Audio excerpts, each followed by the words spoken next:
On November 24, 2011, 23-year-old Victoria Shak sat in her wheelchair at the dining room table inside of her apartment in Innisfail, Alberta, Canada. On the kitchen table sat a fresh pizza, and then a balloon was tied to the back of one of the chairs. Victoria and her full-time caregiver, Marlene Punenbayan, were celebrating. Marlene, who was originally from the Philippines, had just received her permanent resident status in Canada. This meant that Marlene now was able to receive a range of social benefits provided by the country, and she could now take steps towards becoming an official Canadian citizen. So this was a huge deal for Marlene, and Victoria was just so happy for her. But despite being such good friends and having so much in common and just really getting along, the two women really could not have looked more different.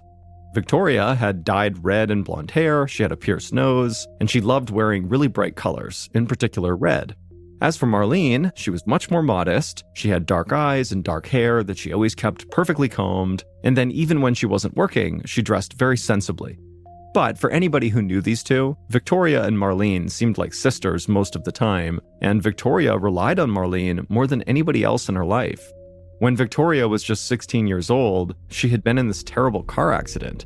Her friend, who was driving, was speeding at over 140 miles per hour when they lost control and flipped the car. The accident had left Victoria a quadriplegic, which meant she suffered significant paralysis below her neck.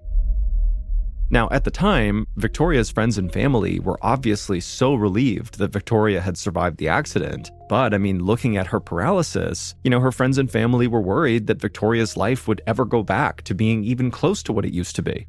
But even at a young age, Victoria had always been very resilient and put her faith wholly in God. And so through the years of extensive medical treatments, she always stayed positive and strong. And over time, she had actually regained some movement in her arms and hands, and she had sort of built a new life for herself. Now, that life was very different from the one she had growing up, but she still cherished it. And Victoria's life had only gotten better when Marlene had become her caregiver and physiotherapist 3 years earlier. In addition to helping Victoria with her physical therapy, Marlene helped prepare food, she got Victoria ready for the day, and she kept the apartment clean. Marlene also helped look after Victoria's 7-year-old daughter, Destiny. Back at the kitchen table, Marlene and Victoria ate their pizza and talked about how exciting it was that Marlene was now one step closer to becoming a Canadian citizen. After they finished eating, Marlene got up and began to clean the kitchen, and Victoria wheeled herself down the hall to her daughter's room. Destiny's door was cracked open, and Victoria could see her daughter sleeping soundly. Victoria smiled. There were times when she looked at her daughter and just felt like bursting out into tears of joy, because she believed her daughter really was a miracle. When Victoria had gotten into that car accident, she was 4 months pregnant. Victoria had been pinned in the wrecked car for 45 minutes before EMTs could get to her, and by the time she was taken to the hospital, she feared she had lost the baby. But 5 months later, her daughter had been born happy and healthy. Victoria chose the name Destiny because she felt like it had been her destiny to have this little girl. Then, years later, Victoria and her daughter had moved to the small town of Innisfail, which is said to get its name from an Irish word that meant Isle of Destiny. So, watching her daughter sleep soundly that night, Victoria felt like, everything that had happened in her life, including the accident that paralyzed her, had happened for a reason, and that she was meant to be exactly where she was right now with Destiny and with Marlene. Later in the evening, Victoria was starting to feel worn out, so she asked Marlene for some help. Victoria said she needed to make an important phone call. So Marlene pushed her down the hall to a small home office, and then she left. That way Victoria could have some privacy on her call. Then Victoria called her financial advisor, Brian Malley. Brian had been a friend of the family for years. He ran a successful construction business, and he had played a huge role in making Victoria's ground floor apartment more wheelchair accessible for her. Brian also owned a small financial firm in town where he worked with locals and people in the area, helping them invest, balance budgets, and manage their money. And managing money had been another major way that Brian had been helping Victoria. Years after her accident, Victoria had sued the person who had been driving the car that hit her, and she had been awarded a settlement of about 575,000 Canadian dollars. With so much money, Victoria had turned to Brian for some guidance, and he had worked to help her make some smart investments and to limit her spending. Brian answered the phone, and for a few minutes, he and Victoria just caught up on what was going on in their lives. Victoria told him the good news about Marlene becoming a permanent resident, and Brian told Victoria that he was excited because he was making the 2-hour drive to Edmonton for business, and so his wife could go to the opera. After a few minutes of this, Victoria finally brought up the reason that she had actually called. She needed Brian to move several $1,000s from her investment account into her checking account to cover her rent and bills and things like that. Victoria immediately heard Brian exhale sort of frustratedly. He told her he was getting concerned about her spending and that her investment account had really begun to dwindle significantly over the past year. Brian tried not to sound too harsh, but he told Victoria that he really couldn't understand why she wasn't sticking to the budget they had laid out for her. Victoria fell silent for a second, and then in a very quiet voice, she said to Brian that the reason she needed more money was to help her family. Brian said he totally understood how important taking care of family was to Victoria, but he said, you're one of 5 kids and you're giving too much money to your siblings. Now, even though Brian did not specifically say this, Victoria knew what Brian was really saying was there was one sibling in particular that Victoria was helping that Brian did not agree with, and that was one of her brothers. The young man had a very serious history of drug use, and Brian was very sure he was just throwing away the money Victoria was giving him to feed his drug addiction. But ultimately, Brian knew it was Victoria's decision what she did with her money, and so Brian said he would call his office and see what he could do about moving the money. But he urged Victoria to really think hard about whether it was worth giving away all this money. After Victoria hung up, she found herself thinking about her family. After she had gotten that court settlement, her first instinct was to use that money to better the lives of everybody in her family, and she had done that, and she was really happy about it. And so even though she knew Brian was making a good point that maybe it was not the best decision to give all her money away to her siblings, she just felt like she had to. And in fact, she couldn't even imagine not helping her siblings or her family out at this point. In particular, her brother who was struggling with drugs. In fact, Victoria believed her kind of red flag brother deserved the most help out of anybody because of his drug use. A couple of minutes later, Victoria called out to Marlene and asked her to come into the study. When she did, Marlene took Victoria and wheeled her to Victoria's bedroom. There, Marlene massaged Victoria's legs like she did every night, and then she helped her get ready for bed. They talked through their plan for the following day. Destiny had to be at school early, and then Victoria wanted to go see her stepfather. Then after that, they said goodnight to each other, and then Marlene stepped out of the room. For a little while, Victoria just lay awake in bed, feeling more stressed out than usual. And the reason she was stressed was about her money. She was thinking about what Brian said and whether or not it was a good idea to be giving all her money to her siblings and her family. And Victoria, she hated thinking about money. It really stressed her out to begin with.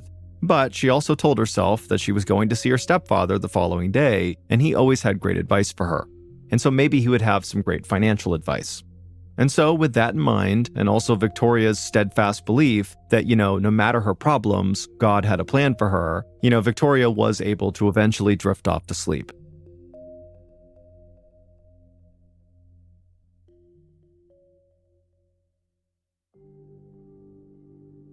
The next morning, so November 25th, 2011, Victoria and Marlene woke up early and made Destiny breakfast and got her off to school. Then, back at the apartment, Marlene helped Victoria get ready to go see her stepfather. But right as they were about to leave, there was a knock at the front door. Marlene walked across the living room and opened the door, but there was nobody there. She looked out into the street, but didn't see anybody walking off. Then Marlene looked down at the porch, and she saw there was this large, shiny green and gold gift bag that had no tag on it, and so Marlene just picked it up and stared for a second, wondering who had sent it and who it was for. Marlene walked back inside carrying the gift, and she told Victoria that she didn't think it was a good idea to open it right now because they had no idea where it came from. But Victoria thought Marlene was acting paranoid. To Victoria, this gift was clearly just an early Christmas present. Marlene disagreed and even suggested they should call the police. Victoria rolled her eyes and said that was a huge overreaction, but she could tell Marlene felt really uncomfortable about this gift, so Victoria promised she would not open it up. Marlene put the gift in the kitchen, and then she and Victoria left and went to go see Victoria's stepfather, who lived only a few minutes away. When they got there, Victoria's stepfather greeted the two women with a huge smile on his face, and he welcomed them into his home. A few minutes after they got there, Marlene helped Victoria to the shower. Victoria's stepfather's shower was actually much more accessible than her own, and so Victoria really enjoyed using it anytime she visited. But the shower also gave her an excuse to catch up with her stepfather. The two had been very close since he came into Victoria's life when she was a young girl, and she often turned to him for advice. So, after her shower, Victoria told her stepfather about the money issues she was having that she spoke to her financial advisor, Brian, about the day before. And just like Brian, Victoria's stepfather was also pretty visibly concerned about the fact that Victoria's money was dwindling so quickly. He told her that it was noble that she liked to help everybody she loved, but she needed to remember that that money was hers, and taking care of herself and her daughter should really be her priority, not everybody else. They talked a while longer, and then eventually Victoria asked him if he knew anything about the early Christmas present that had just shown up on her doorstep.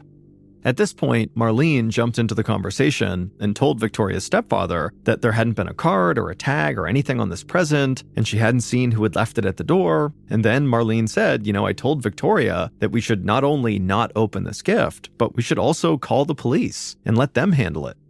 And as Victoria's stepfather listened to this, he too started feeling pretty paranoid about this gift. And he told Victoria that, you should call the police and definitely do not open that bag. You don't know what it is. Victoria couldn't believe what she was hearing. Why was everybody so worried about this early Christmas present? Come on.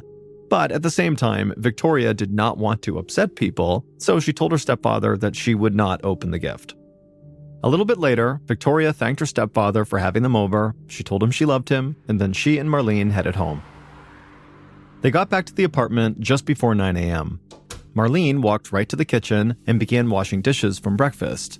She grabbed a plate off the counter and began running water over it, when suddenly there was this huge bang that echoed through the apartment, and the entire apartment shook, and parts of the ceiling began coming down. And Marlene, she began screaming because she had no idea what was going on. She figured this must be an earthquake, but she didn't know. And so after a second of just pure terror and shock, Marlene turned and ran out of the kitchen and went into the living room yelling out for Victoria, because again, she has no idea what's going on here. But when Marlene saw Victoria, she was slumped forward in her wheelchair and blood was pouring out of her neck. And so Marlene just ran through all the dust and the smoke in the room and went out the front door and just started screaming for help at the top of her lungs. A neighbor who lived not far from Victoria's small apartment building had come out of his house after hearing that very loud noise. And now he looked up the street and he saw Marlene screaming for help. And so the neighbor immediately grabbed his phone, dialed 911, and ran to Marlene. And when he reached Marlene, he could see very clearly that she had cuts on her body and she was bleeding. But Marlene kept saying, "Somebody needs to go inside. Victoria needs help." And the neighbor happened to be a former volunteer firefighter, so he ran into the apartment without hesitation. Once he was inside, there was all this dust and smoke in the air, and it really made it hard to breathe, and he began to cough. But eventually, after walking through the haze, he saw Victoria in her wheelchair, and so he rushed over to her, and he saw she wasn't moving, and so he reached down to check for a pulse or any sign of life. But after a few seconds of just looking at Victoria, it was clear she was already deceased.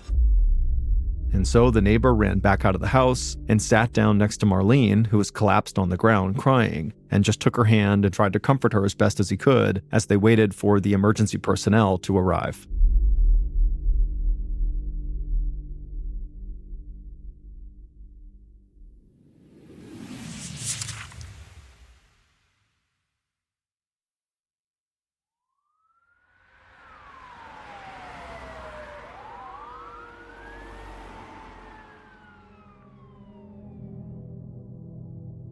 Seconds later, fire trucks, police cruisers, and an ambulance roared through the small town of Innisfail, and they arrived in front of Victoria's apartment just minutes after the neighbor had made that 911 call. First responders helped Marlene and the neighbor off the lawn and then tended to Marlene's cuts. There was no active fire going on inside the apartment, but still, firefighters were the first to go inside. And when they got in there, they quickly identified that clearly an explosion had happened inside of this apartment. And from what they were seeing, the explosion had not been accidental. Someone had set off an incendiary device.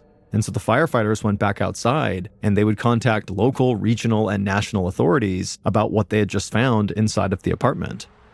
Not long after those calls, members of the explosives disposal unit arrived. Members of the EDU are national and regional Canadian police officers trained to detect, disarm, and dispose of explosive devices like bombs. Several EDU officers filed out of a truck in front of Victoria's apartment. They wore these huge 90-pound bomb suits made from protective materials like Kevlar, and they had helmets and blast shields that covered their heads and faces. Several of Marlene's neighbors had come out onto their porches to watch, and from their perspective, it almost looked like a group of astronauts had invaded their street. Inside of Victoria's apartment, the explosives unit did a thorough sweep of every room to make sure there was no longer a bomb threat, and they concluded that the apartment was clear, and so it was time now for investigators and forensic analysts to take over. Corporal Kenmore-Deep DeHill of the Royal Canadian Mounted Police, which is Canada's national police force, arrived at Victoria's apartment with several forensic investigators right behind him. DeHill quickly met with the officers who had gotten to the scene first, and they filled him in with information they had taken from Marlene. They told him the woman who had died inside the apartment was Victoria Shak. She was 23 years old, and she was a quadriplegic. The officers also said that Marlene had told them about some sort of mysterious gift that had been dropped off outside of the apartment earlier that morning without any kind of card or tag on it. DeHill nodded and then scanned the street. The neighbors had now gotten even closer to the scene, trying to figure out what had happened. The officers pushed them back and told them they needed to stay a safe distance away from Victoria's apartment. Amidst this growing crowd, DeHill saw Marlene. She was sitting with first responders with a blanket wrapped around her shoulders. He could tell she was in shock. DeHill wanted to talk to her, but first he wanted to get a better idea of what he was dealing with. So he thanked the officers he was talking with for their help, and then DeHill stepped inside the apartment. Forensics analysts told him that they had already found pieces of a galvanized steel pipe, traces of gunpowder, and a lantern battery, clear signs of a homemade bomb. DeHill tried to take in the entire scene. Parts of the walls and floors had been ripped apart, pieces of furniture had gaping holes in them, debris were scattered everywhere, and strands of plaster hung down from the ceiling like confetti. But the real horror was where Victoria was, in the dining room. DeHill walked into the dining room and approached Victoria. She was sitting in her wheelchair with her head slumped forward. DeHill saw multiple serious wounds on Victoria's neck, as well as bloodstains on her skin and all over her torn clothes. DeHill didn't want to jump to any conclusions, but he had been a member of the Major Crimes Unit for years, and he knew that homicides involving pipe bombs like this were often connected to drug gangs. But that just didn't make sense to DeHill. The victim was a young woman who was paralyzed and who had no criminal history at all. Why would she be mixed up with a drug gang? Corporal DeHill made his way down the hall to the bedrooms. He looked into Destiny's bedroom, and all he could think was how glad he was that Victoria's little girl had been at school when this happened. Minutes later, someone shouted for DeHill out in the dining room. So DeHill stopped what he was doing, and he walked down the hall to the dining room, and when he got there, DeHill saw a forensics officer crouched down, staring at something on the ground. She was staring at something that she just uncovered from the dust and the pieces of the ceiling that had fallen to the floor, and she could not believe what she was looking at. DeHill knelt down beside her, and he looked at what she was staring at, and what he saw was a piece of paper with Victoria's name written on it in colored ink. Marlene had previously told the officers that this Christmas present they received did not have a tag on it, but this piece of paper definitely looked like a tag that would go on a gift, at least to DeHill. The forensics officer told DeHill that finding a scrap of paper like this fully intact after an explosion was almost unheard of. And that little piece of paper gave DeHill a jolt of energy, because it could possibly offer a handwriting sample of the bomber. And even more importantly, potentially there could be the bomber's DNA on the paper. So the forensics team bagged up the piece of paper for testing and then continued looking for evidence all throughout the apartment. Later that day, DeHill finally stepped outside of the apartment, and the fresh air felt like it might knock him over. He hadn't realized how difficult it was to breathe inside of the apartment. DeHill caught his breath and then noticed Marlene standing by the road with several officers. The wounds that Marlene had suffered during the explosion wound up being quite minor, so she was able to answer any questions that the officers had. And so DeHill saw this as his chance, and so he walked over to her and introduced himself. Marlene wiped away the tears from her face, and then she told DeHill that she had warned Victoria not to open that gift. And so when DeHill heard this, he followed up with, "Well, Marlene, why were you so worried about this gift? Did you think somebody was planning to attack Victoria?" But Marlene would say, in response to this, that her suspicion about the present had nothing to do with fear that somebody was out to hurt Victoria. She just didn't trust the fact that this present had been dropped off completely randomly a month before the holidays with no tags on it, nothing. It just seemed like something was off about this gift. And then after that, Marlene just sort of broke down. She told DeHill that people loved Victoria and looked to her as an inspiration. Victoria had endured so much for someone so young, but she never let anything stop her. In fact, Victoria often went out of her way to help other people who needed it, whether it was by giving money to her family or volunteering at her church. She was just a very thoughtful person. DeHill told Marlene how sorry he was for her loss and for what she had been through that morning with the explosion. DeHill knew Marlene was physically okay, but he was sure she would never get over what had happened. Then he thanked her for her time and walked back towards the apartment. And as he was on his way, one thing Marlene had said to DeHill really stood out to him, that Victoria apparently gave money to her family. Money, family, and murder often went hand in hand, so DeHill instructed members of his team to begin looking into Victoria's financial situation, and he asked others to track down members of her family for questioning. DeHill still had not formed any serious theories or opinions about who could have delivered this pipe bomb, but he thought maybe in this case, a family dispute over money that maybe erupted into violence might make more sense than a drug gang putting out a hit on somebody like Victoria. So DeHill just needed to figure out who all Victoria was giving money to and who would have benefited from her death. On the night of Victoria's murder, and during the following day, Corporal DeHill and members of his team had contacted and took statements from Victoria's family and friends, and they all basically said the same thing. They loved Victoria. She was a beautiful person and an amazing mother, and they couldn't imagine who would want to hurt her. And Victoria's family were very upfront about the financial aid she had given them all since she'd received her court settlement. But they all insisted that they never wanted to feel like a burden to Victoria and that she helped them because it was something she wanted to do. Now, despite how honest the family and friends seemed to DeHill, he couldn't actually just rule them out because they seemed like good people. The reality was they still needed more information to get to the bottom of Victoria's financial situation to see if that played a role in whatever happened to her. And in conversations with family and friends, DeHill had learned that Victoria had a financial advisor, Brian Malley, who would obviously have a much fuller picture of Victoria's finances. And so DeHill reached out to Brian and asked him to come meet him at a nearby police station. Brian was a 55-year-old guy who was quite tall and had graying hair. He was known for being very polite and outgoing, traits that had really helped him grow his business. Brian told DeHill that he'd actually been a friend of Victoria's family for years, and he had really gotten to know Victoria when he did construction work on her apartment to make it more wheelchair accessible. He also said when he and Victoria began working together on her finances, that also really brought them together, so they were legitimately good friends. DeHill asked him about his investment strategy for Victoria, and Brian would say, the strategy was very standard. His goal was just to add to the money that Victoria already had. That way her and her daughter could be taken care of in the future. And then he also asked Brian if he could think of anyone who might have wanted to hurt Victoria. And when he asked that question, it was the first time Brian seemed to hesitate. And for a second, DeHill actually thought maybe Brian just didn't hear the question, and he was about to ask it again, but then Brian shook his head and broke the silence and said he just could not imagine anybody wanting to do this to Victoria. It just really didn't make sense. DeHill would ask Brian a few more questions, and Brian would do his best to answer, and then eventually DeHill thanked Brian for coming in, and Brian got up to leave. But even before Brian made it out the door, DeHill found himself thinking how strange it was that Brian had hesitated when he was asked, is there anybody out there that you think might want to hurt Victoria? Everybody else who DeHill had asked that question to, family, friends, witnesses, had all pretty much immediately said, no, there's no one. Nobody would want to hurt her. Or certainly I don't know anybody who would want to hurt her. And Brian had basically had the same answer, but again, he had hesitated. And so it could have just been, a brain fart or he zoned out or something, or maybe there was something more to the hesitation. And so DeHill decided he was going to get to the bottom of it. And DeHill did not need to wait long to get his answer, because the following day, Brian contacted DeHill, and what he said cast Victoria's murder in a whole new light.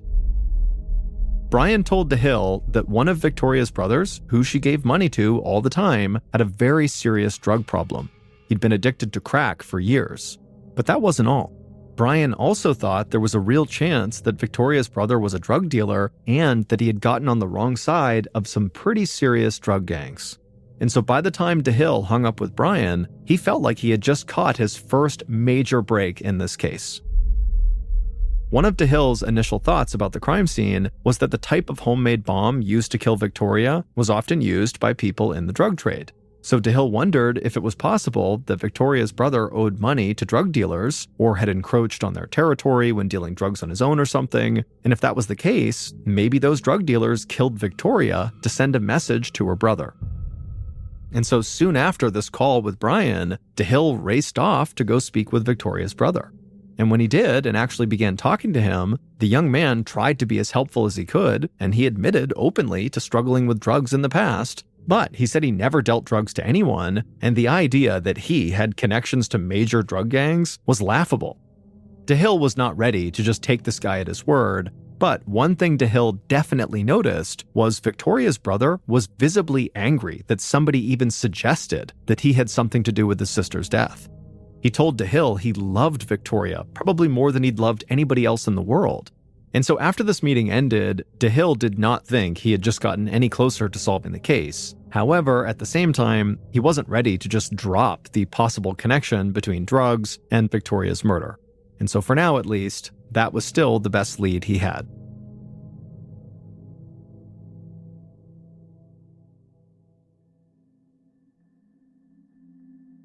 On December 3rd, 2011, so a week after Victoria's murder, 250 people gathered at a funeral home to say their final goodbyes to Victoria and to celebrate her life. DeHill and other police officers attended the funeral as well. It's common for investigators to go to funerals of murder victims to see how their friends and family and other potential suspects behave. DeHill listened to the people who were closest to Victoria talk about what an unbelievably amazing person she was, and as he listened to this, he just struggled to understand how someone as wonderful as Victoria ended up with a homemade pipe bomb getting delivered to her house. Now, DeHill had continued to pursue Victoria's brother's possible connection to drug gangs, and in doing that, he had discovered that years earlier, Victoria had made an anonymous call to the police about her neighbors dealing drugs. But DeHill still didn't know if that call had anything to do with her brother, or if somehow the neighbors had figured out who made the anonymous call and then took their revenge on Victoria. But DeHill just could not fathom why any drug dealer would wait years to exact their revenge for a phone call to the cops that didn't really amount to much. A procession of mourners made their way towards Victoria's casket, but DeHill focused on Victoria's young daughter, Destiny. Whoever had done this to Victoria, whether they were connected to the drug trade or not, had robbed this little girl of her mother and robbed her of a safe, happy childhood. Seeing Destiny struggling so hard just to talk about her mother made DeHill so mad. And he was also very frustrated that still he had not honed in on one or two major suspects yet. But still, DeHill tried to stay steady and level-headed. He had plenty of information to work with. He just needed more time to figure out what it all meant. After the funeral, DeHill returned to the station and met with his team. He decided this case could very well hinge on the old adage, follow the money. If they could track where Victoria's money went after she gave it to her brother, it could lead them to the person or people they were looking for. So, for the next several weeks, investigators looked into Victoria's financial transactions dating back to when she had received her court settlement. And investigators were able to follow a paper trail of where and when Victoria's money moved. And something they found set off a major alarm. Finally, DeHill had a full picture of what Victoria had done with her money, and he was almost positive he now knew who had killed her. DeHill wanted to act fast, but he also wanted his case to be airtight if it went to trial. So he needed a key piece of evidence that he still lacked. Forensics investigators had managed to pull DNA samples from that piece of paper with Victoria's name on it that had somehow survived the explosion. So now, DeHill just had to secure a DNA sample from his newly discovered suspect to see if the DNA matched. Almost 6 months after Victoria's murder, 2 investigators trailed their suspect from an unmarked car. The Major Crimes Unit had secured a warrant that allowed them to conduct surveillance on DeHill's new primary suspect. The surveillance process had been very in-depth, and it had taken a lot of time, but it convinced DeHill even further that he was right about who had murdered Victoria.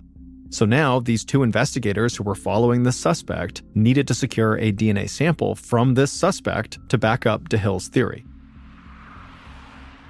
Eventually, the investigators saw the suspect turn off the street and pull into the parking lot of a fast food restaurant. The investigators could not believe their luck. This was the perfect place to get a DNA sample. From inside their unmarked car out in the parking lot, the investigators watched the suspect get out of their car and walk inside the restaurant. The investigators waited a minute, and then they too got out of their car and they went inside as well.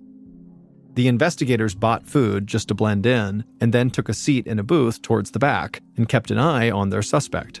Eventually, the suspect finished their meal, threw their trash into the trash can, and walked outside.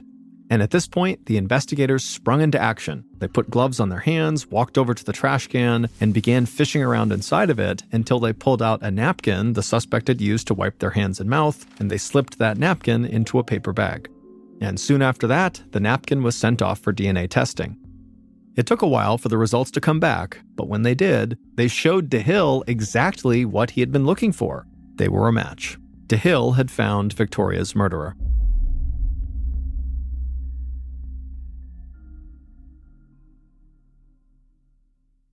Based on DNA test results, evidence found at the crime scene, and police interviews, here is a reconstruction of what police believe happened on November 25, 2011, the morning that somebody murdered Victoria Shak.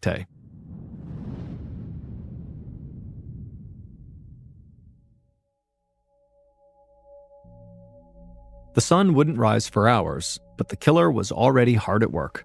They sat at a wooden table staring at their creation. They had spent months collecting the necessary items to complete the project, and now they were finally ready to finish it and put it to use. The killer took a big breath in and exhaled slowly through their mouth. They told themselves that staying calm was key.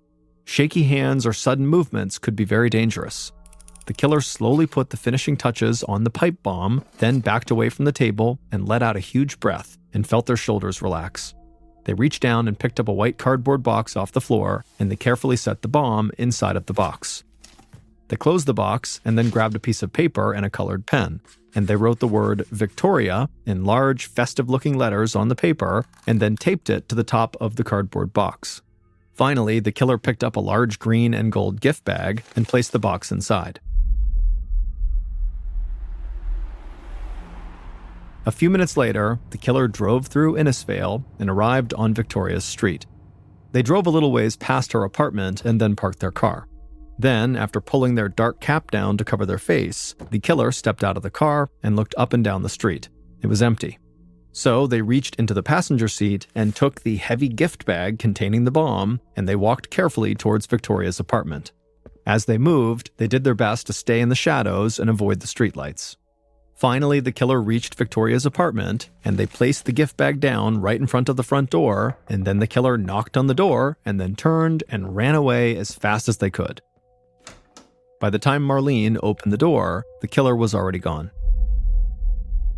Hours later, at around 9 a.m., Victoria and Marlene returned from Victoria's stepfather's house, and right away, Marlene headed to the kitchen to do the dishes.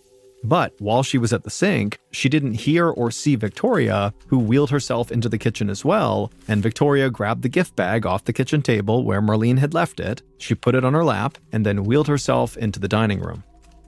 Victoria opened up the bag and saw there was a white cardboard box inside. She took the box out and let the bag fall to the floor. And when this happened, Victoria very likely saw that there was a tag on this box. There was that piece of paper that said Victoria in colorful ink. And so for Victoria, this very likely confirmed in her head that Marlene and her stepfather were overreacting about this box. Clearly, this was just an early Christmas present for Victoria, and it was no big deal. And so Victoria ultimately opened up the box. And when she did, the box exploded. And by the time the explosion actually happened, the killer had already arrived in Edmonton, where he had business to conduct, and where his wife was going to see the opera. Brian Malley, Victoria's family friend and her financial advisor, was her killer.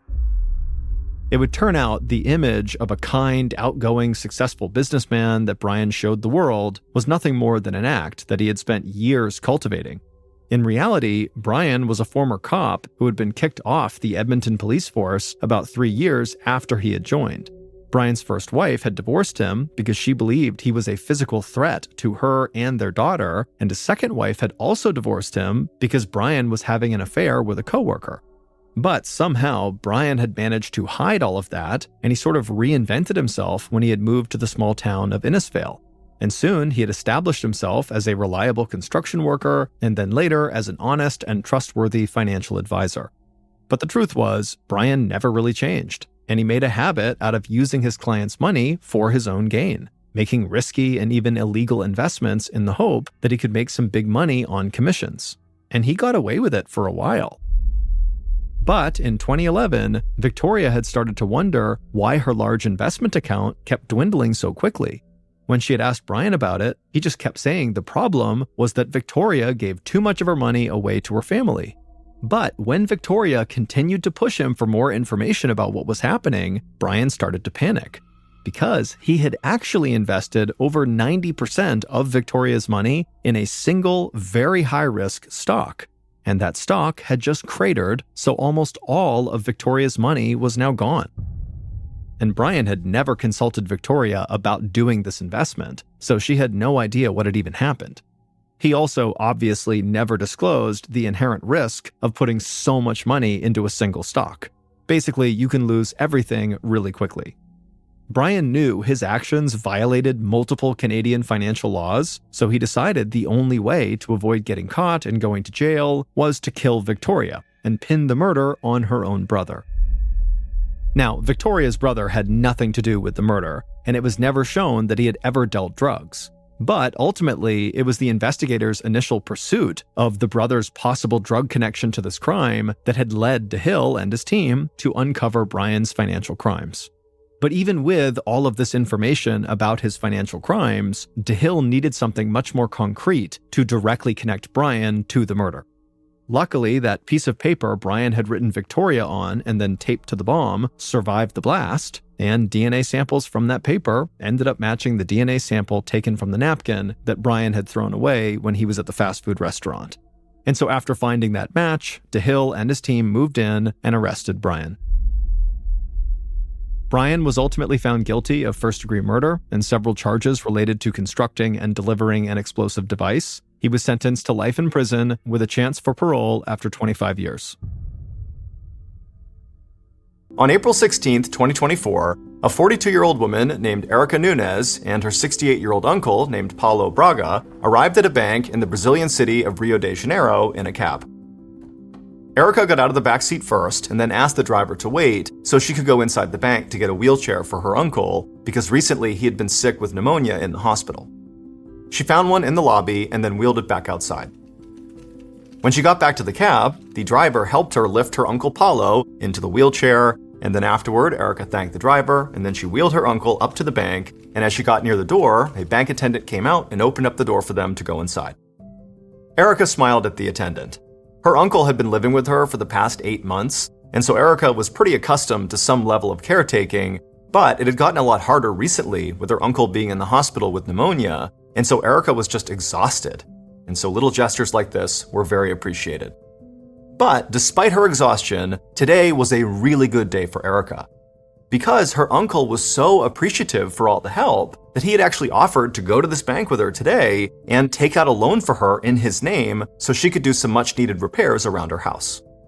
So Erica and her uncle made their way through the bank towards the front desk and then told the attendant that they needed to see a loan officer. She explained that they had already called ahead and her uncle had been approved for a loan, he was just here now to sign the paperwork. The attendant nodded and then typed a few things on their computer and then came out from behind the desk and led Erica and her uncle to a desk in back to wait for the loan officer.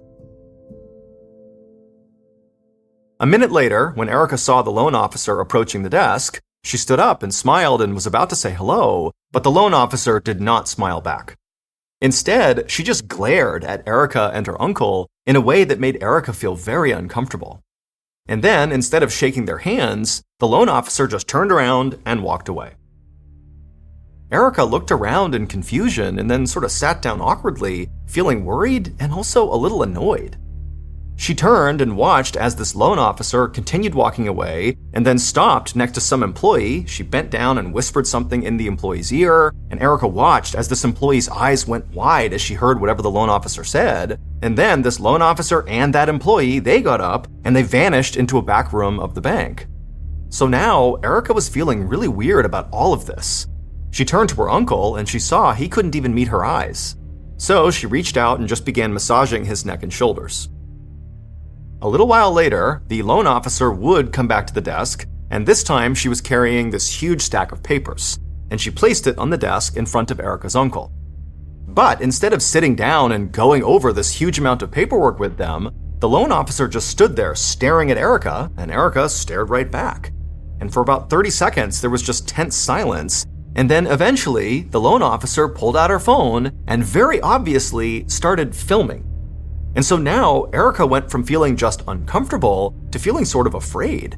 I mean, this was definitely not normal bank behavior, even for a seemingly very rude employee. But Erica decided to kind of ignore the weirdness and just get her uncle started on the paperwork. But after a few minutes, Erica began to hear the sound of emergency sirens outside the bank. And when she looked up, she saw all these police and first responders running towards her.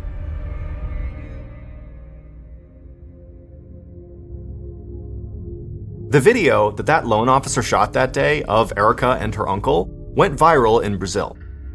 In this video, Erica is seen smiling and attempting to help her uncle sign this paperwork, and she's obviously holding up her uncle's head. But her uncle is not weak from illness. Her uncle is dead. In fact, he had died hours before Erica had brought him to the bank. Now, Erica later claimed that she had no idea her uncle was dead. However, it was very obvious to everyone around her, which is why all the bank employees were acting so strange.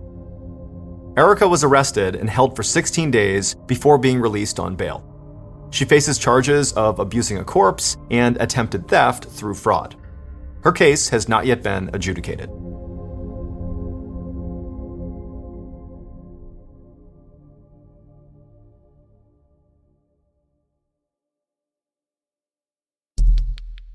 The next and final story of today's episode is called A Carefully Laid Plan.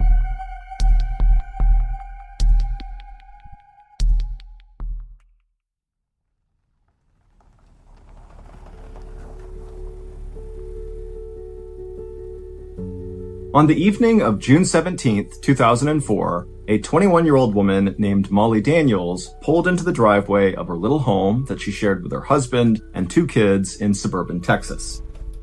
It had been a long day for Molly at the home remodeling business where she worked as a receptionist, and so now that she was home, the last thing she wanted to do was go inside and make dinner for her family. And so, after turning off her car, Molly just sat there in the driveway for a couple of minutes, just zoned out looking out the window. But eventually, she kind of snapped out of it, she gathered up her things, she got out of the car, and she made her way up to the front door. And as soon as she stepped into her home, that bad mood she was feeling from work was wiped away and replaced with happiness. Because the first thing she heard the second she was in her home was the sound of her 4-year-old son, Caleb, hysterically laughing. And so Molly walked into the back room and she found her son, along with her husband, Clay, rolling around on the ground, tickling each other. And next to them was their 1-year-old daughter sitting on the rug, laughing as well and clapping and watching along. And so as soon as Molly walked into the room, Clay, who was underneath Caleb, stopped for a second and grinned up at Molly. Molly smiled back, and then Clay and Caleb went back to wrestling, and the 1-year-old continued to laugh and play along. And so Molly suddenly felt so content with her life. It was so incredible to have a family of her own. And so, with a big smile on her face now, she headed off into the kitchen to make dinner. Life had been tough financially for the Daniels family recently. The city where they lived, called Leander, was located just north of Austin, Texas, and it was getting more and more expensive every single year. Clay, who was 2 years older than Molly, he was 23, he was a mechanic, but he had been out of work for months, and so he had just been staying home with the kids. As for Molly, she had her job as a receptionist, but it paid very little, and so ultimately the family was just barely scraping by. But despite the financial hardship they were under, Molly was so thankful that she had a husband in Clay that was so good with their kids, especially Caleb, the 4-year-old son. Because Caleb was actually Molly's son from a previous relationship, and she was worried that maybe Clay wouldn't necessarily treat him like his own, but Clay had totally stepped up to the plate and become Caleb's father, and Caleb definitely viewed Clay as his dad. And so that relationship was as close as if they were biologically related. And so Molly just felt so grateful for that. That evening, the family sat down and had dinner together. And then afterwards, Molly and Clay got the kids off to bed. And then Molly and Clay stayed up and watched TV together. But after a while, Molly said she was tired and she was going to go to bed. Clay said he'd be staying up for a bit longer. And so the couple kissed, said goodnight, and Molly made her way upstairs.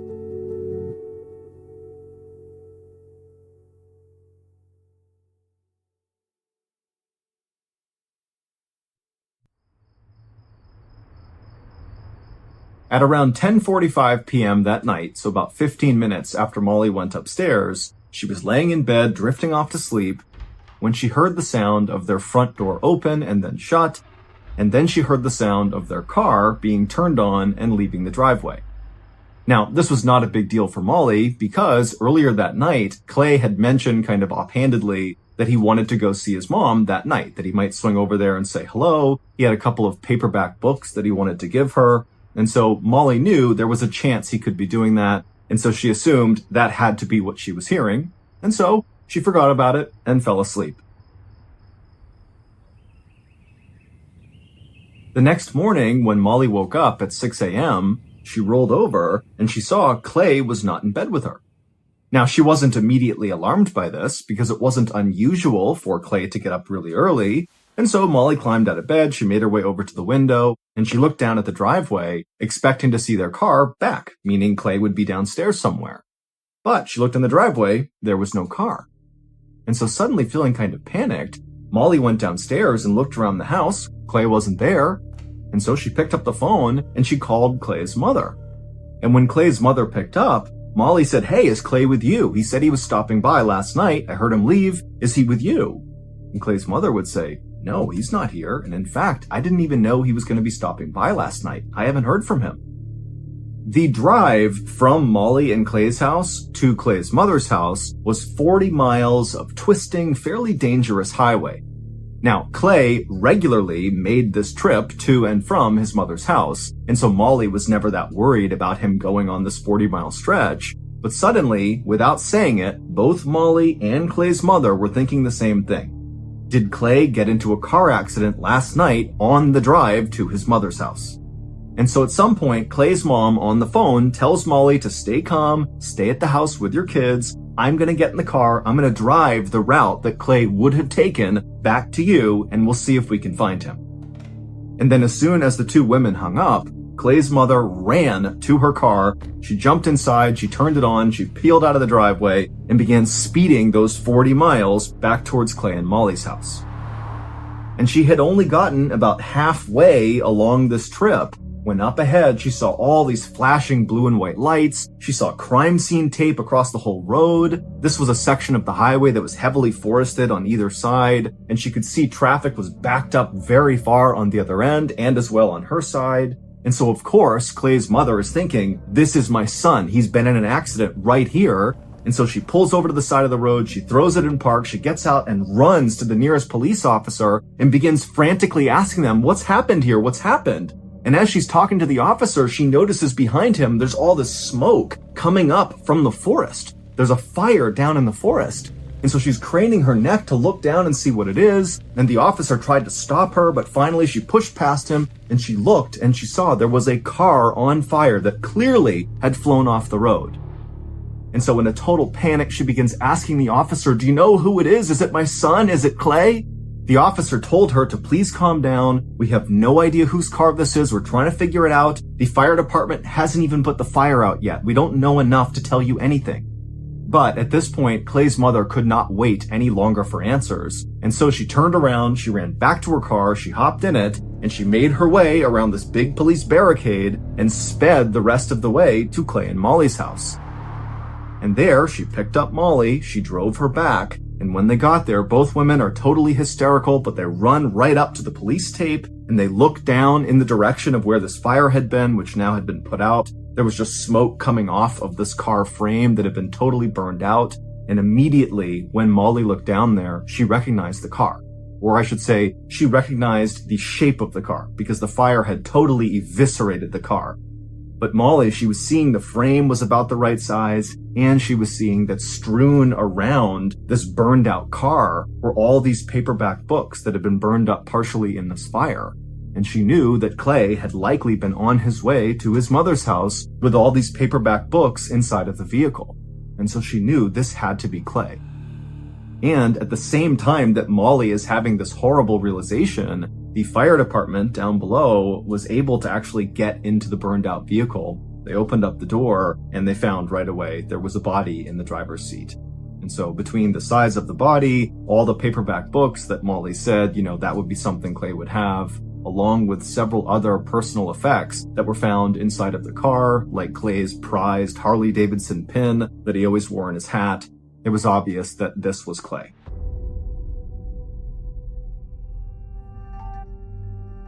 When word spread about Clay's death, Molly's neighbors and friends in Leander jumped into action. People loved Molly in Leander. She was this very sweet, very kind woman who was a little bit socially awkward, but they had found ever since she had married Clay, she had really found some more confidence and just seemed happier. And so it was totally devastating to see Clay be pulled from her life like that. And so very quickly, the community in Leander raised $1,000 and they gave it to Molly and her kids. And then also neighbors began dropping off food and stocking their fridge with groceries. And even though Molly couldn't even eat, she was so grief-stricken from the loss of Clay, she still very much appreciated the effort that people were making to comfort her. But as the community rallied around Molly and her kids to get them through this difficult time, the police were starting to ask some questions about how exactly this crash that had killed Clay actually happened. Because there were some oddities about the scene of the accident. The biggest being, there were no skid marks on the road, which meant Clay had not hit the brakes before swerving off the road and crashing down in the trees below. And secondly, they didn't really understand how the fire that had started after this crash had gotten so incredibly hot that it basically had completely melted away every part of the vehicle save for the frame, and also Clay's body had been totally destroyed. I mean, the authorities had seen fires after car accidents, but nothing like this. This looked very unique. And so investigators started to wonder if they were really dealing with a car accident or if this was a murder. And on June 22nd, just 4 days after Clay was found, investigators would learn from the crime lab that their suspicions had been correct. It would turn out there was lighter fluid found all over the front seat of the car, so that was the reason the fire had gotten so big. And then during the autopsy, Clay's lungs showed that he had not ever inhaled any soot, meaning he was dead when the fire started.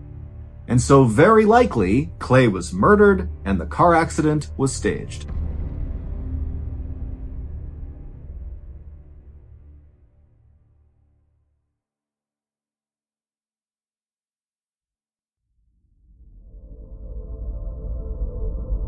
When word started to get out in town that Clay's death seemed suspicious and that maybe he was murdered, it turned out nobody was surprised.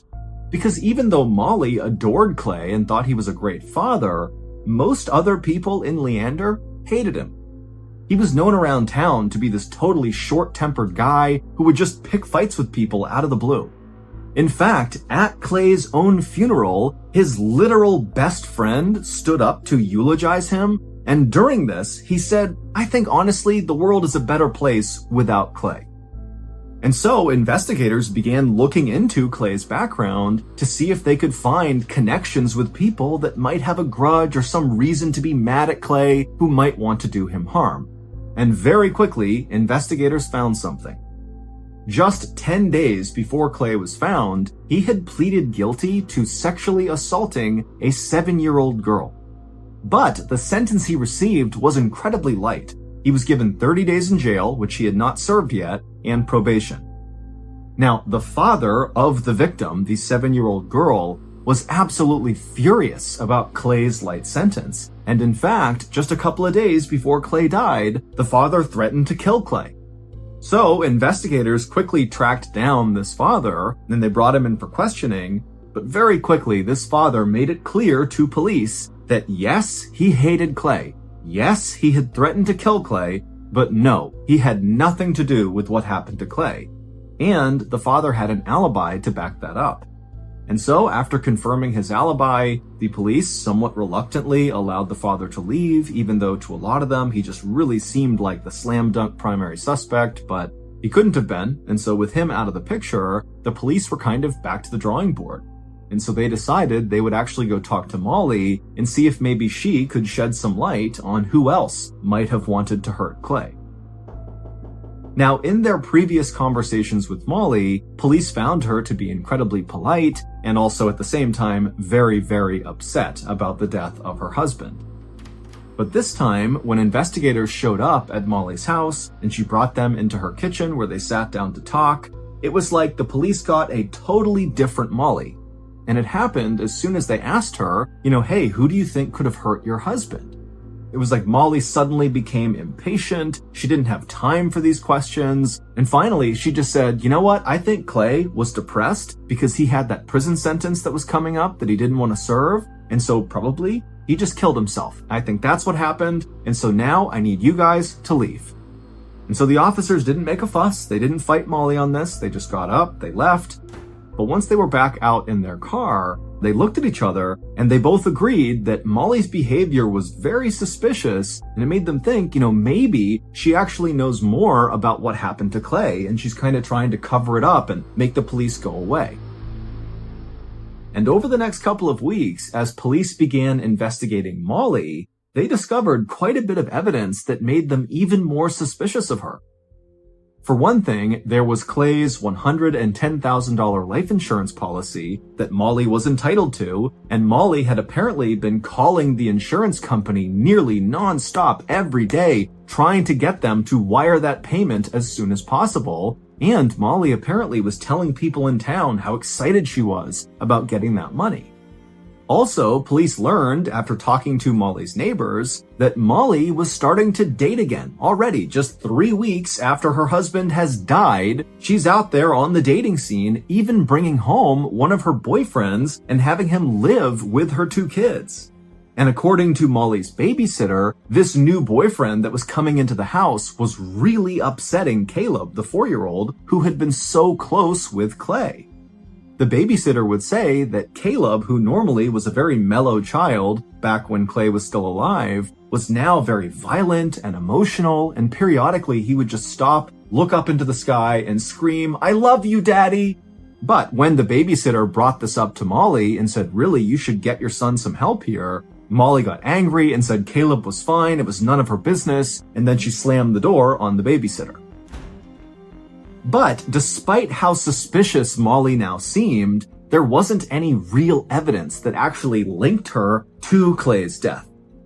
And so finally, in the fall of 2004, so several months after Clay's death, and still the police have not figured out who killed him or how he died and how he wound up in this inferno by the side of the road, they decided to kind of reinvigorate this investigation into Molly.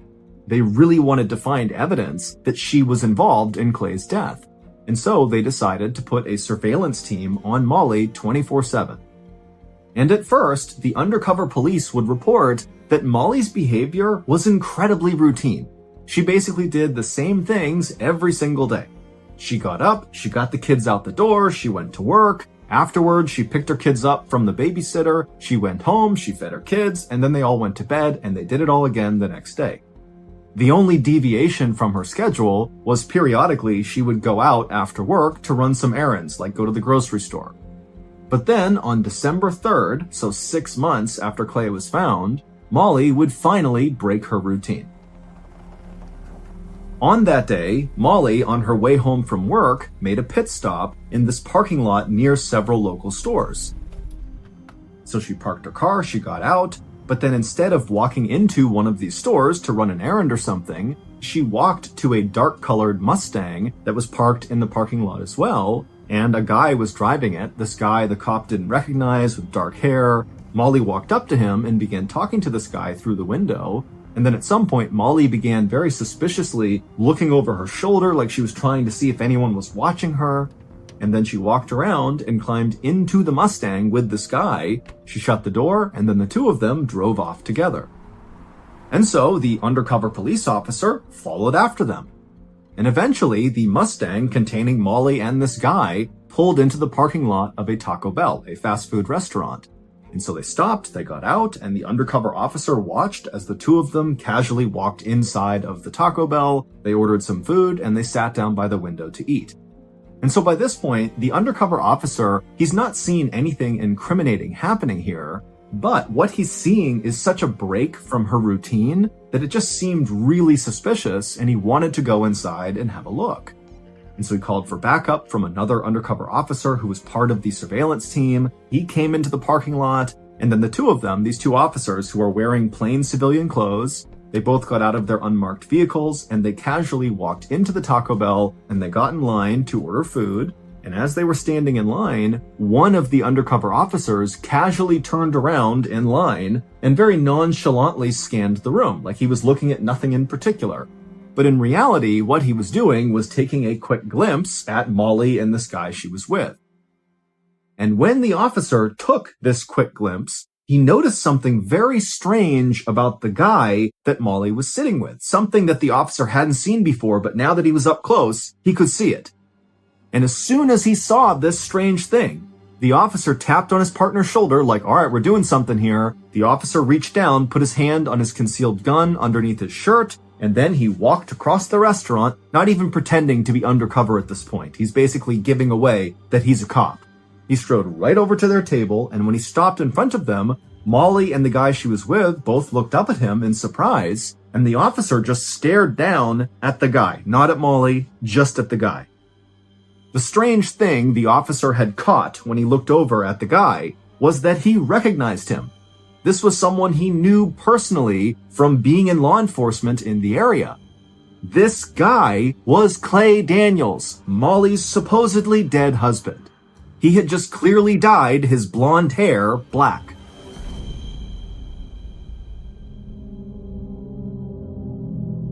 It would turn out Molly and Clay had staged his death in order to keep him from having to serve that prison sentence for the sexual assault charge, and so they could collect on the $110,000 life insurance policy. The body that was found inside of the burned out car was obviously not Clay's. It was the body of an 81-year-old woman who Clay had dug up from some isolated cemetery, thrown inside of his vehicle, and then pushed his vehicle off the road and lit on fire with lighter fluid. And so that was why there was no skid marks up on the road, because again, this was not a car accident, it was staged. And so after Clay and Molly staged Clay's death, it actually worked. People really believed that Clay had died.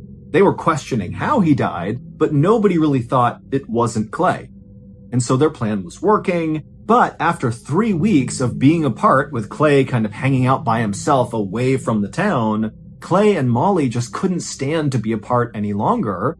And so Clay dyed his blonde hair black. That was the only thing he did to disguise his identity. And then he just moved back into the home with Molly and the kids.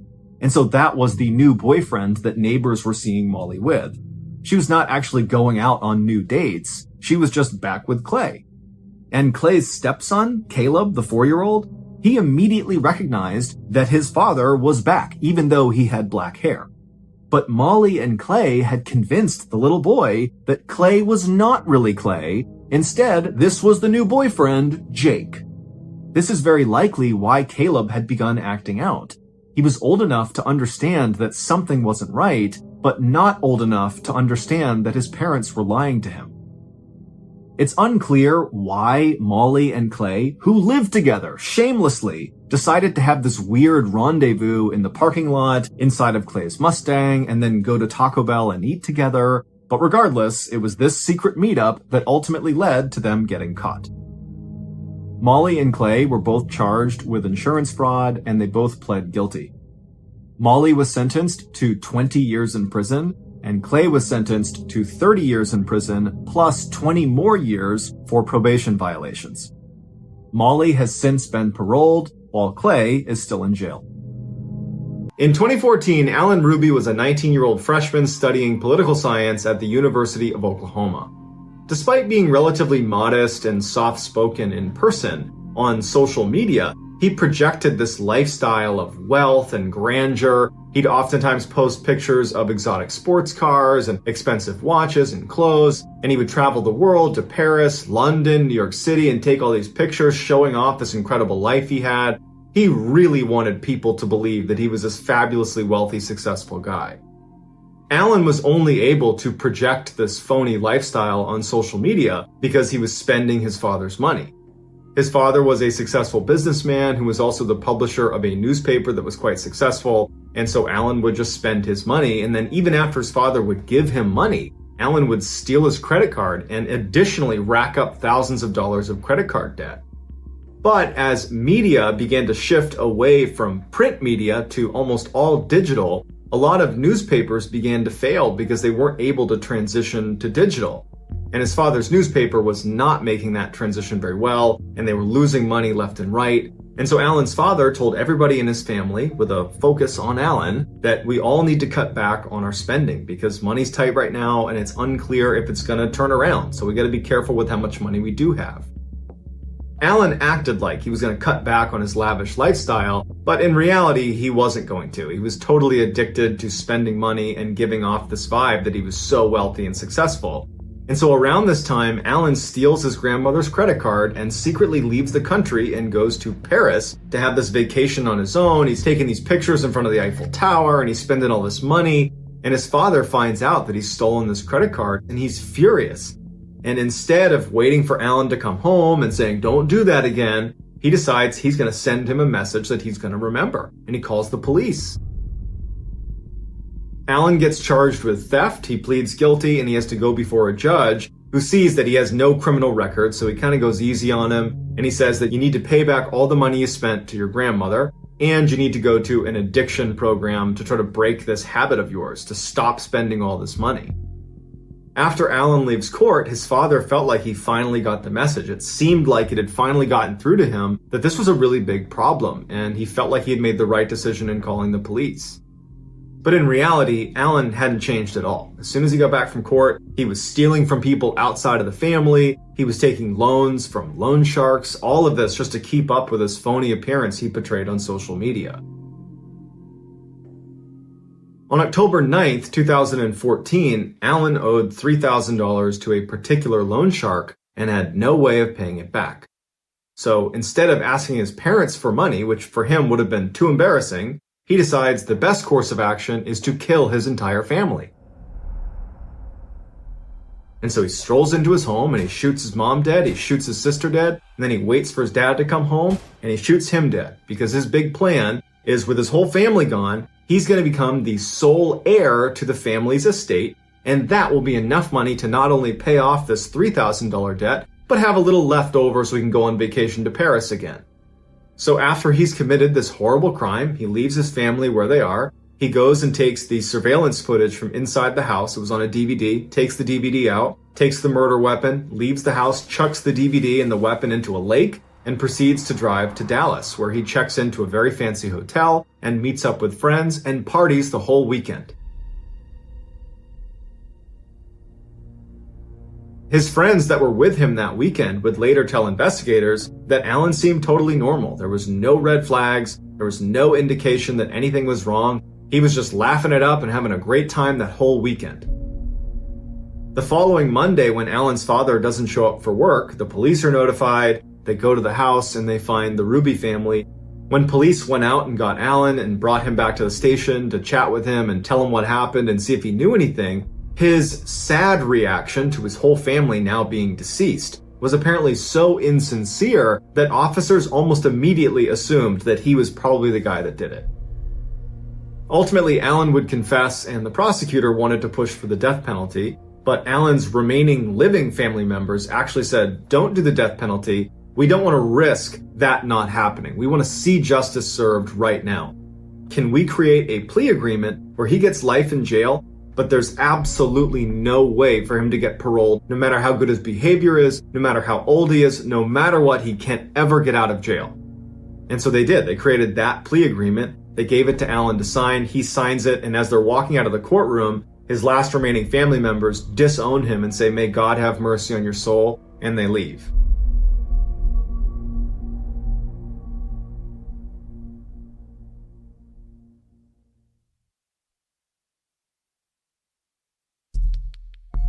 The next and final story of today's episode is called Western Russian Farm Animal.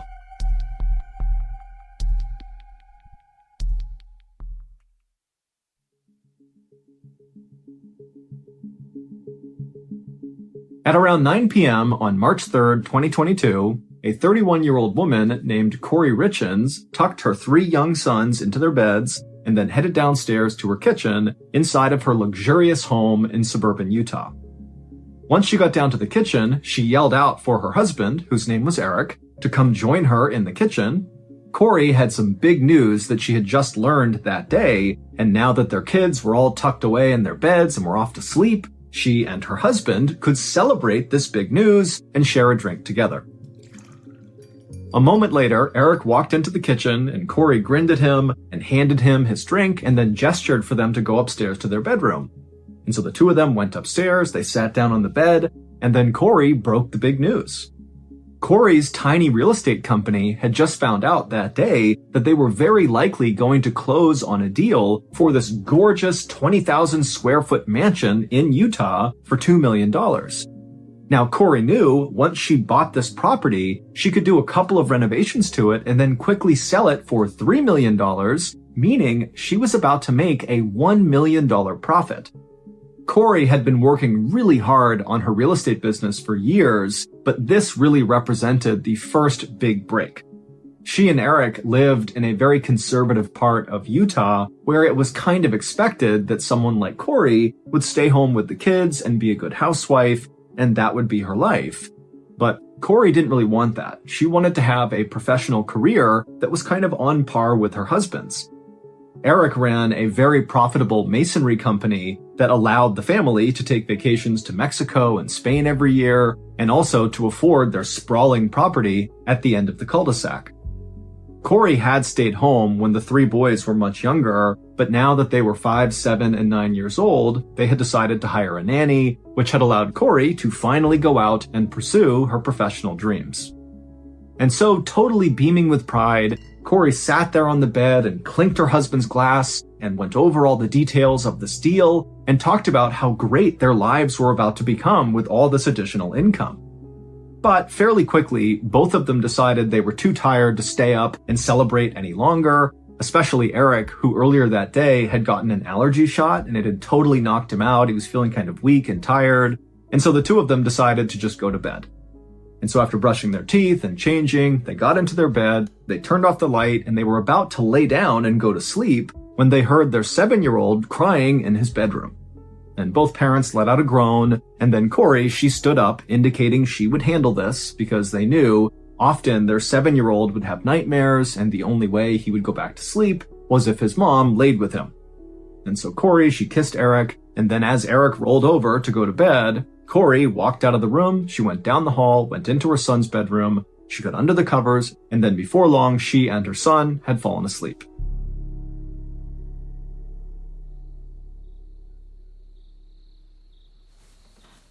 A few hours later, Corey suddenly sat up inside of her son's bed. It was about 3 a.m., and for a second, she couldn't even figure out where she was. The house was silent, it was totally dark, and she was confused. But then she remembered she had gotten up to tend to her son, and so she checked on her son, she saw he was still sleeping, and so she climbed out of the bed, she tucked him back in, she gave him a kiss, and then she left his room, went down the hall, and went back into her bedroom, where she climbed into her bed. and she saw that Eric had kicked off all the covers and he was sleeping on his back. And so Corey laid down on the bed and kind of rolled up right against her husband, and she pulled the covers up over both of them, and then she closed her eyes to go to sleep. But right as she did that, she noticed something very strange. Eric's body felt freezing cold. Corey opened her eyes and sat up in bed. She turned over and kind of pushed Eric to see if he would sit up and figure out why he was so cold.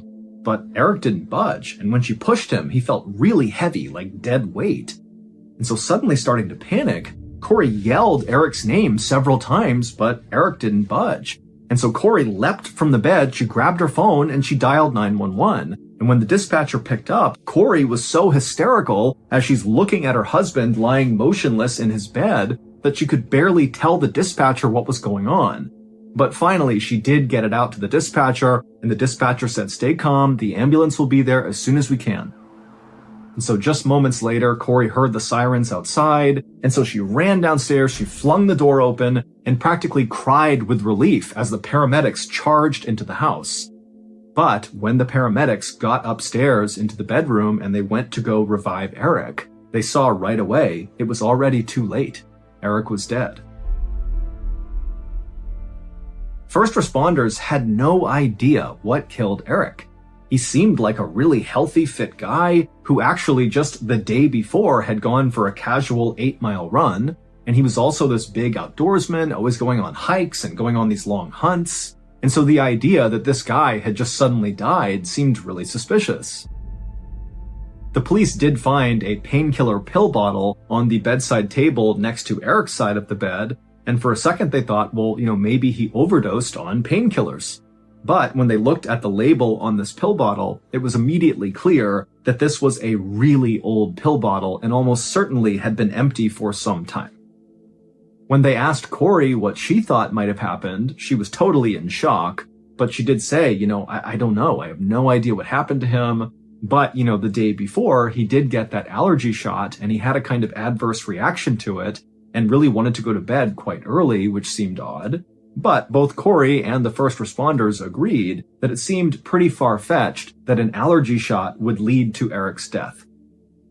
Suicide was also considered a possibility by first responders, but Eric really didn't have any reason to want to harm himself. He was a very devoted and loving father who adored his sons. He coached all their sports teams and went on all these adventures with them and was always out back kicking a soccer ball around with them. And his business was booming, and he had just learned that night that his wife's business was potentially going to start booming as well. And so ultimately, the police told Corey that we're just going to have to open an investigation and try to figure out what happened, and we'll be in touch. And if you think of anything that might help the investigation, please let us know. And Corey said, of course, I'll tell you, but she really wasn't listening. All she was thinking about was her 3 sons who were still sleeping in their beds and had no idea their dad was now gone.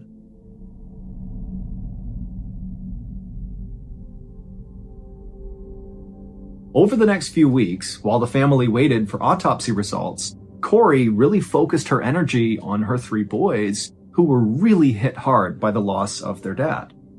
Eric had been such a hands-on father that his absence was enormous in these boys' lives. The 5-year-old kept asking, "Where's Dad and when can I see him again?" The older 2 boys, who did sort of understand that their dad was dead, would also ask questions like, well, can Dad still see us, or can Dad still hear us? And these questions broke Corey's heart, because she did not have an adequate answer to any of them. And so she tried to find a children's book online and in bookstores that dealt with grief in hopes that that would kind of help her sons deal with what they were going through, but none of the books she got helped at all. And so, a few weeks after Eric's death, when still nobody knew anything about how Eric died or what had really happened, Corey decided that she would take a different approach to helping her sons grieve. Instead of trying to read a book that somebody else wrote about how to handle grief, Corey just called her sons around one night and began telling them a story about their dad. And as she told them this kind of made-up story about their dad being this angel that was taking care of them, she began drawing pictures with a crayon and paper of their dad with wings and a halo, and she'd draw the kids down below waving up at their dad. And she would tell the boys that your dad is an angel now, and he's looking down on you, and he can hear you, and he loves you. And this really seemed to work for the boys. It was like for the first time since his passing that the boys kind of connected with the fact that their dad was gone, but they still had this meaningful connection with him. And so very quickly, Corey's stories about their dad and the illustrations that would go with them became a ritual. Every night, Corey would tell these stories and draw these pictures. And so, as the days and weeks went by, with still no word and no closure about what happened to their dad, Corey had a sort of epiphany. These stories Corey told her kids about their dad and how now he was this angel looking out for them, she could see firsthand how powerful it was and how really it was helping her sons cope with this loss. And she thought, why don't we turn our stories and all these illustrations into an actual grief book for kids? That way other families whose children are dealing with loss can read these stories as well and find some comfort. After all, Corey knew firsthand there really weren't any good grief books on the market. And so she knew for those that needed this, this would be huge.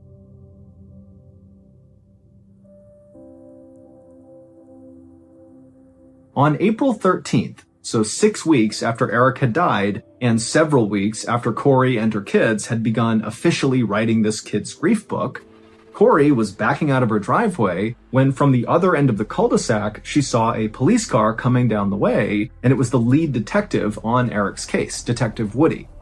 And as the detective came down the road, he was waving to Corey, clearly getting her to stop for a second. And so Corey, she parked her car, she hopped outside and went up to talk to him. And immediately, Detective Woody got out of his car, he walked up to Corey, and with a grave look on his face, he told her that he had some big news for her and it was going to be pretty upsetting, but he knew he had to tell her in person and right away. He told her that the autopsy results were in, and they determined that Eric had not died of natural causes. He had actually died from a fentanyl overdose. Fentanyl is a very powerful opioid that's often mixed with heroin, and just a little bit of fentanyl can kill someone. And Eric, it would turn out, had 5 times the lethal dose of fentanyl in his system. Corey was totally shocked at this news and told the detective that Eric didn't do drugs. The only drug he did was periodically he would eat a marijuana gummy before bed, but that was it. So this really didn't make any sense. The detective was respectful and kind of nodded his head and said, I totally understand that, but these are the results, and we need to find out where he got fentanyl from, and so we're going to need to search all of the electronic devices in your house to see if we can find communication between your husband and whoever got him the fentanyl. Corey told the detective that of course they could do that, but as she began thinking about all of their devices, she suddenly remembered that Eric's business partner, Cody Wright, had actually taken Eric's laptop very shortly after Eric had passed away. Now, Corey didn't know why Cody had taken the laptop, but Cody had been a thorn in both Corey and Eric's side for several years now. Eric and Cody had been very close friends when they had started their masonry business together about a decade earlier, but they'd had a serious falling out a few years back. The two men had been on this elk hunting trip, and at one point Eric had illegally shot and killed a bull elk, and Cody had actually reported Eric after this hunting trip to the game wardens. And as a result, Eric got in a lot of trouble and was temporarily banned from hunting anywhere in Utah. The two men still managed to continue to work together and build their masonry business, but it was very clear their relationship was totally fractured and would never be repaired. Now, Corey didn't get into all the details of the tensions with Cody, but she did tell Detective Woody that, if you want access to Eric's laptop, you gotta go talk to Cody because he took it for some reason. And also, you really just ought to talk to Cody in general because, maybe he has more to do with what happened to Eric and this whole fentanyl thing than he's letting on. The detective told Corey that he appreciated the information and he appreciated being allowed to go in and collect all the devices, and that he would go talk to Cody and try to retrieve Eric's laptop. And then after that, the detective thanked Corey and said they'd be in touch soon. But after this conversation with Corey, the investigation into Eric's death kind of stalled out. when police did follow up with Cody, they didn't find anything really worth pursuing. And outside of talking to Cody, no new information came in about Eric's death or about, his connection to fentanyl. And so really there was nothing for police to operate on. And so while the family just kind of waited for more information to come out about whatever happened to Eric, Corey just focused her energy on taking care of her 3 boys and writing this grief book with them. And finally, on March 5th, 2023, so almost exactly a year after Eric has died, and still police have no idea what happened to him, the grief book was finally done, and Corey self-published it on Amazon under the title, Are You With Me? And right away, the book was a total hit with parents of grieving children. And as the 5-star reviews poured in, so too did requests from local media for Corey to be interviewed and talk about this book and why she wrote it and how her kids are doing. Corey had no idea her book would be this successful, and so at first she was really terrified to do any of these interviews, but eventually she decided she would just say yes to all the interviews because she was very proud of what her and her kids had created, and she knew Eric would be proud too.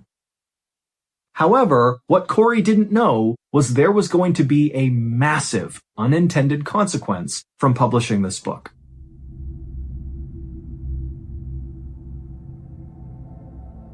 Ever since Eric was found dead in 2022, the police in Utah began painstakingly searching all of the electronic devices that the Richens owned and that Cody, Eric's business partner, owned. And basically, they were just looking anywhere for some sign of communication between Eric and whoever had given him the lethal fentanyl dose.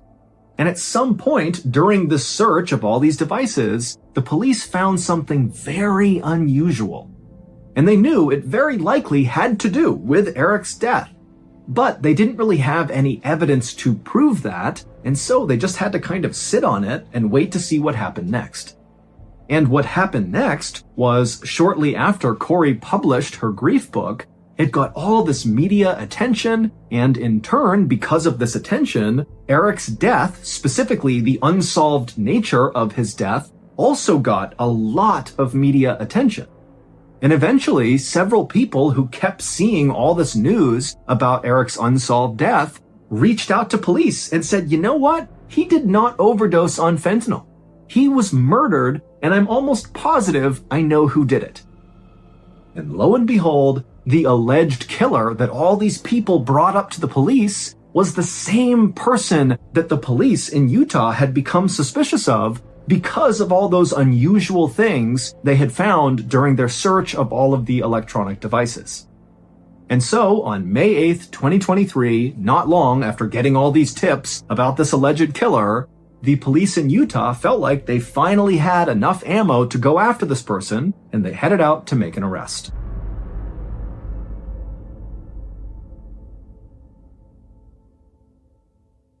While we don't know for sure what happened, because again, this story, it's ongoing. This case has not even gone to trial yet. Here is what prosecutors say really happened to Eric Richens on March 3rd, 2022, the night he died.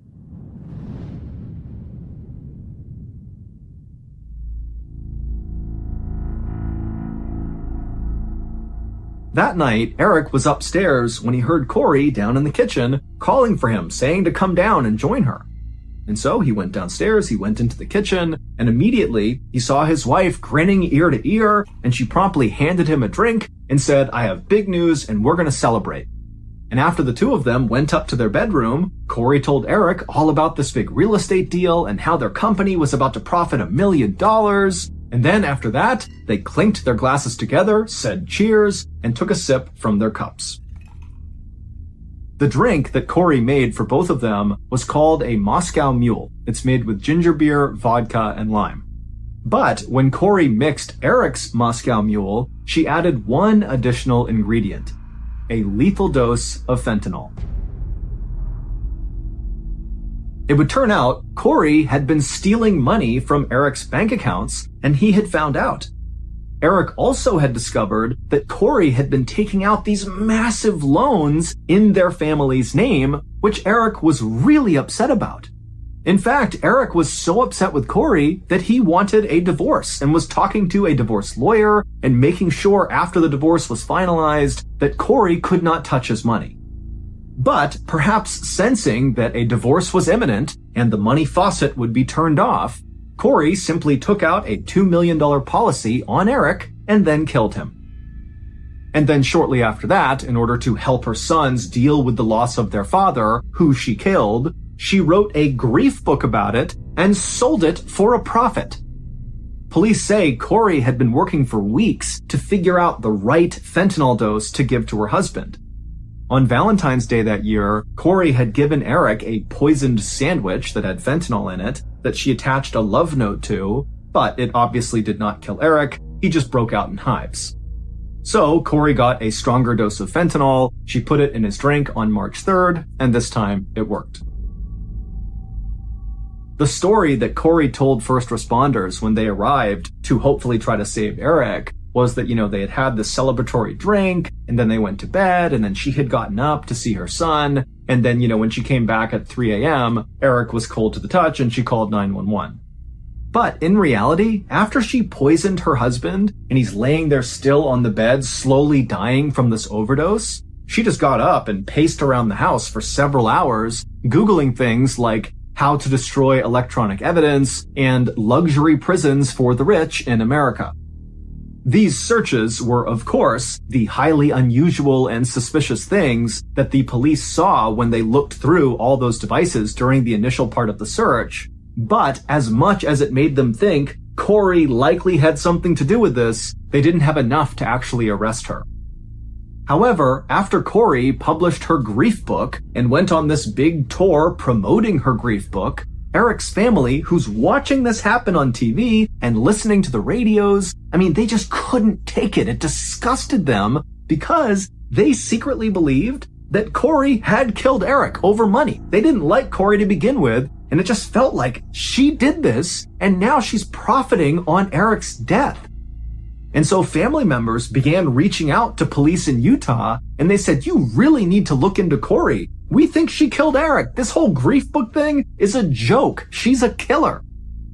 Ultimately, it was those calls from Eric's family to the police, combined with Corey's very unusual and suspicious search history and electronic activity on the night that Eric died, that allowed police to arrest her at her home on May 8th, 2023. Corey, who denies any wrongdoing and says she did not kill her husband, is currently charged with aggravated murder, which could lead to the death penalty if she's convicted. She's being held without bail while she awaits trial, and her book, Are You With Me?, is no longer being sold on Amazon.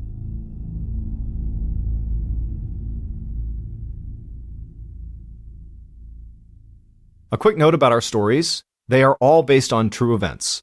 But we sometimes use pseudonyms to protect the people involved, and some details are fictionalized for dramatic purposes.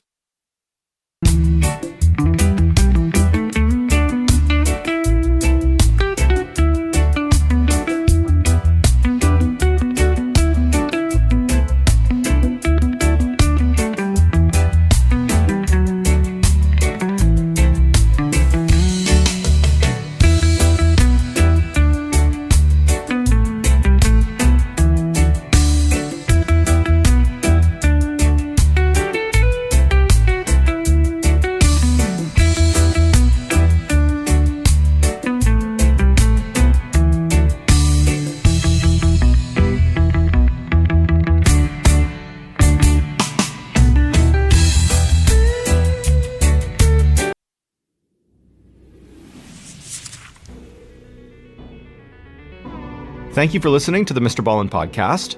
If you enjoyed today's story and you're looking for more bone-chilling content, be sure to check out all of our studio's podcasts. This podcast, the MrBallen's podcast, and also MrBallen's Medical Mysteries, Bedtime Stories, Wartime Stories, Run Fool, and Redacted. Just search for Ballen Studios wherever you get your podcasts to find all of these shows. To watch hundreds more stories just like the ones you heard today, head over to our YouTube channel, which is just called